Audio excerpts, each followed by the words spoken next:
Dear students, welcome you all in my YouTube channel, The Science Mirror, a Knowledge Hub. Today we will discuss Flamingos, chapter number 1, the last lesson 10 plus 2 English, written by Alphonse Daudet. First of all, we will discuss about author. This novel has been written by Alphonse Daudet, who was a French novelist, short story writer.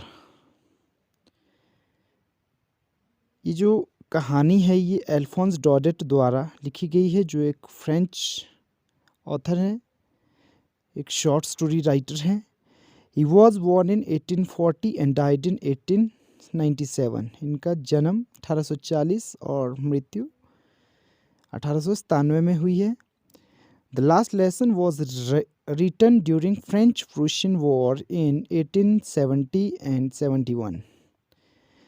ये जो the last lesson है ये French Prussian war जब चल रहा है 1870 और 71 के आसपास ये लिखा गया है। Prussia was a group of countries as Germany, Poland and Austria led by Bismarck। Prussia जो है एक ऐसी कंट्री है जिसमें बहुत सारे समूह है देशों के, जैसे जर्मनी, पोलैंड और ऑस्ट्रिया, और इसे जो लीड कर रहा है वो है Bismarck. Alsace and Lorraine has been passed in the hands of Prussia. अब फ्रांस के जो दो डिस्ट्रिक्ट है एल्जेस और लॉरेन, वो प्रूशिया के हाथों में चले गए हैं, क्योंकि फ्रांस जो है इस वॉर में प्रूशिया से डिफीट हो गया है। This story tells us about the impact of war on the school. ये जो स्टोरी है ये बताती है कि स्कूलों पर युद्ध के क्या प्रभाव पड़े हैं। सबसे पहले बात करते हैं करैक्टर्स की। इसमें जो करैक्टर्स आप देखेंगे मुख्य रूप में जो करैक्टर है इसमें वो friends, a student who is a protagonist, who is a hero of this novel। M. Hamel, he is a French teacher teaching since 40 years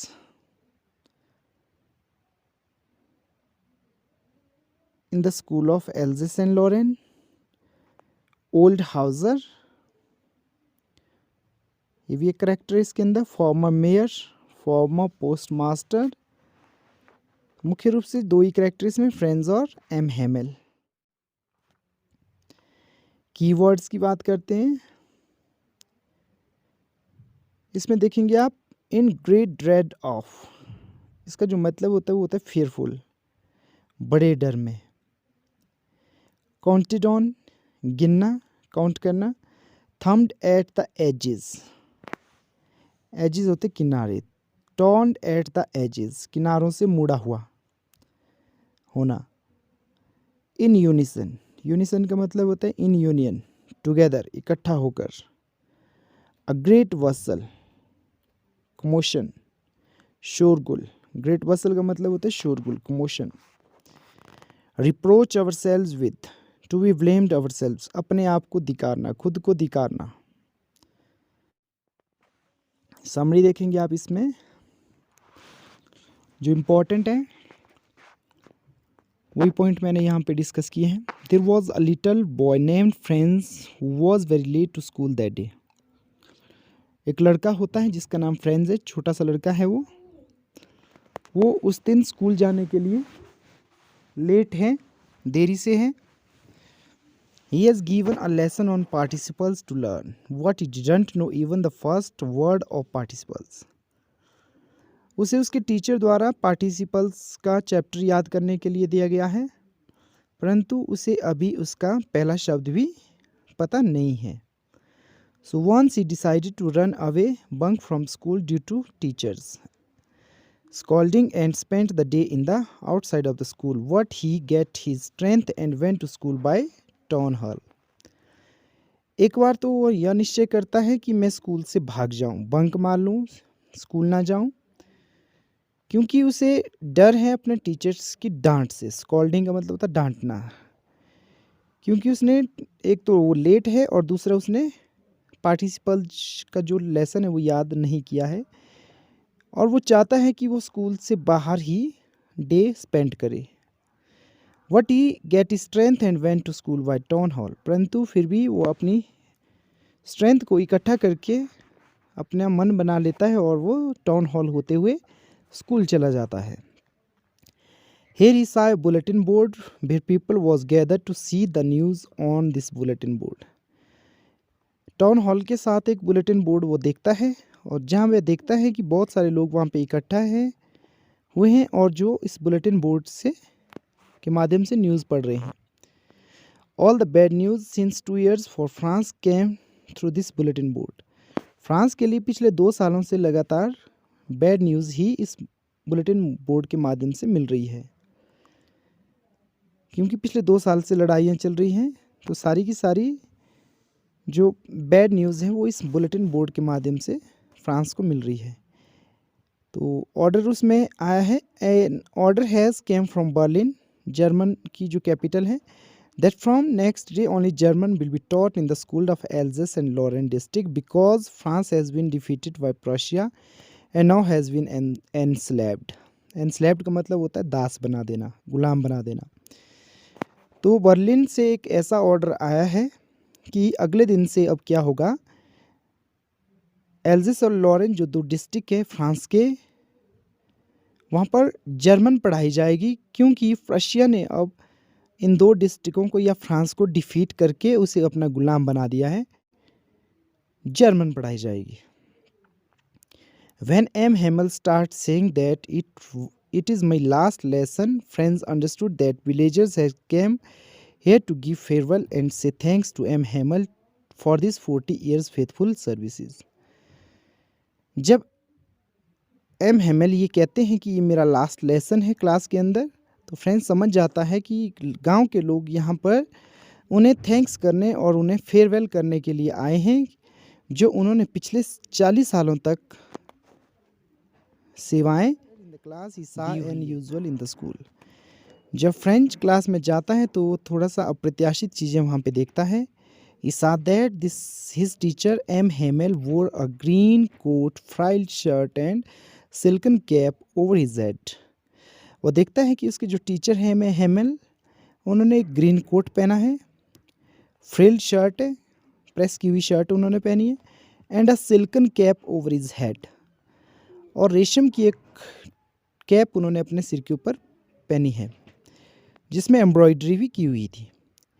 He usually put these dresses during special occasion like inspection और prize day. तो इस तरह के कपड़े वो कोई ख़ास अवसर पर ही पहनते हैं, जैसे यदि स्कूल की जांच पड़ताल हो रही हो, इंस्पेक्शन हो रही, या प्राइज़ वाला कोई डे हो, एनुअल डे हो। द स्कूल वॉज काम एंड सॉल। स्कूल जो था वो शांत था, बिल्कुल चुप था। Back benches which usually remains empty was full with the villagers. पीछे के जो बेंचेस थे क्लास में, डेस्क जो होते थे, वो यूजुअली खाली रहते थे, परंतु उस दिन वो गांव वालों से भरे पड़े थे। There were old Hauser holding primer in his hand.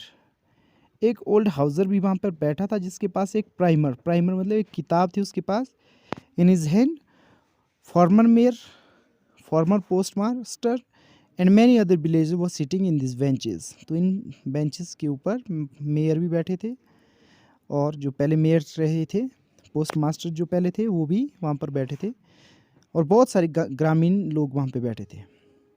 Usually there remains bustle with opening and closing of desk, lesson repeated in unison, rapping of rulers on the desk, but now it all seems like Sunday morning, quiet and solemn. Usually क्या होता था, आमतौर पर class का जो माहौल रहता था वो कमोशन भरा रहता था, बस्सल भरा, शोरगुल वाला माहौल रहता था। शोर किस चीज़ का आता था वहाँ से? Opening and closing of desk, desk के खुलने और बंद होने की आवाज़ें आती थी। Lesson repeated in unison, unison का मतलब टीचर के पीछे रिसाइट करते थे, सारे के सारे स्टूडेंट्स रिपीट करते थे इकट्ठा होकर। Rapping of ruler on the desk, teacher जो रूलर उठाते थे, उसे वो डेस्क पर बजाते रहते थे, वो भी रैपिंग की साउंड आती रहती थी। परंतु आज ऐसा लग रहा था कि जैसे संडे मॉर्निंग हो, बिल्कुल चुप और शांत वातावरण था। नेक्स्ट देखेंगे आप। अब M Hamel asked us on participles. M Hamel ने हमें पूछा, ये फ्रेंड्स कह रहे हैं कि एम हेमल ने हमें पूछा पार्टिसिपल्स के बारे में। What no one could answer the rules of participles. परंतु कोई भी जवाब नहीं दे पाया पार्टिसिपल्स के नियमों का। He said it is my last lesson on French language, from tomorrow only German would be taught। वो कहते हैं कि आज ये मेरा अंतिम चैप्टर है, अंतिम पाठ है फ्रेंच लैंग्वेज का, कल से यहाँ पर जर्मन पढ़ाई जाएगी। He blamed himself, parents and students for not to be learn French language। वे अपने आप को, पेरेंट्स को और स्टूडेंट्स को फ्रेंच ना सीखने के लिए रिस्पॉन्सिबल कर ठहराता है, ब्लेम करता है। He blamed himself that I sent you to watering my flowers, plants when I have some work, and when I have to go to fishing, I give you holiday। वो कहता है कि मैं अपने आप को दोषी इसलिए कहता हूँ कि जब मुझे कोई काम होता था या मुझे कहीं जाना होता तो मैं क्या करता था, आपको फ्लावर्स पर या प्लांट्स पर मैं आपको पानी डालने भेज देता था। I have go for fishing, जब मुझे फिशिंग के लिए जाना होता था, मछली पकड़ने जाना होता था, तब मैं तुम्हें छुट्टी दे देता था, तो मैं भी इसके लिए दोषी हूँ। He blamed parents as they were not anxious toward your study। वो कहता है कि आपके पेरेंट्स भी आपके ना सीखने के लिए, फ्रेंच ना सीखने के लिए दोषी है, क्योंकि वो आपकी पढ़ाई के प्रति ज़्यादा उत्सुक नहीं है। They preferred to send you to farm for mill in spite to send you school। वे तुम्हें फार्म, खेतों में भेजते थे या मिल में भेजना, कारखाने में भेजना ज़्यादा प्रेफर करते हैं बजाय स्कूल के, क्योंकि वहाँ से उनकी थोड़ी एक्स्ट्रा अर्निंग भी हो जाती थी। You yourself were not anxious to learn French as you क्लू that you have plenty of time to learn.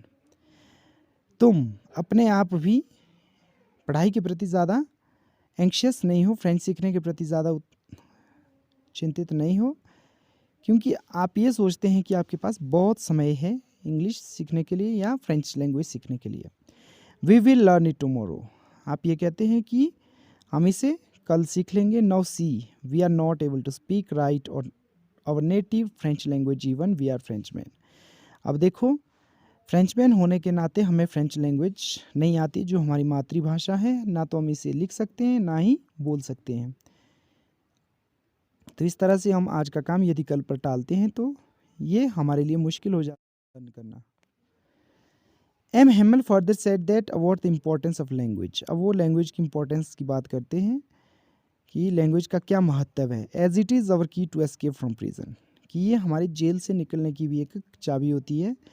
Without knowing language we can't converse with the other.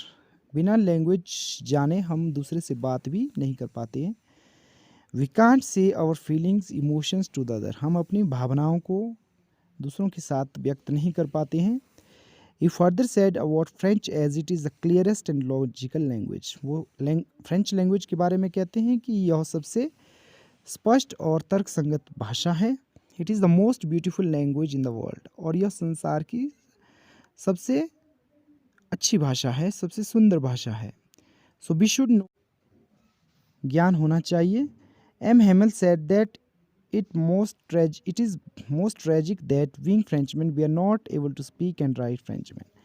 M Hamel आगे कहते हैं कि यह हमारे लिए एक ट्रेजिक मोमेंट है, एक दुखदायी क्षण है कि फ्रेंचमैन होने के नाते भी हम फ्रेंच को ना तो बोल पाते हैं और ना ही लिख पाते। इस सिस्टर पैक्ड इज आर्टिकल्स, इस शब्दों को कहते हुए उनकी जो बहन है वो सारा का सामान जो है उनका पैक कर रही हैं। Prussian soldier were drilling outside the window. Prussian के जो सोल्जर है वो ड्रिल कर रहे हैं, चल फिर रहे हैं विंडो के आसपास।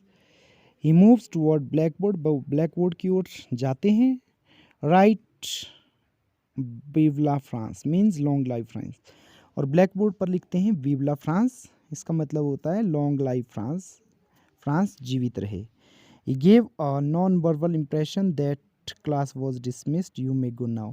और वो बिना कुछ कहे इशारों से कहते हैं कि क्लास ख़त्म हो गई है, अब आप जा सकते हैं।